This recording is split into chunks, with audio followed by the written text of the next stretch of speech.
காஞ்சிபுரம் அதிமுக பாராளுமன்ற தொகுதி வேட்பாளர் ராஜசேகர், மாவட்ட செயலாளர் வி. சோமசுந்தரம் ஆகியோர் வாக்களித்து தனது ஜனநாயக கடமையை ஆற்றினர். காஞ்சிபுரம் மாவட்டத்தில் உள்ள அனைத்து பகுதிகளிலும் வாக்களிப்பு மிகவும் அமைதியான முறையில் நடைபெற்று வருகிறது.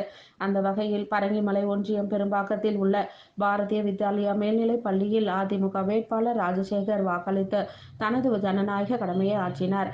இதுபோல் காஞ்சிபுரம் மாவட்ட செயலாளரும் முன்னாள் அமைச்சருமான வி. சோமசுந்தரம் செவிலிமேடு பகுதியில் அமைந்துள்ள விவேகானந்தா பள்ளியில் தனது மனைவியுடன் சென்று வாக்களித்து தனது ஜனநாயக கடமையை ஆற்றினார்.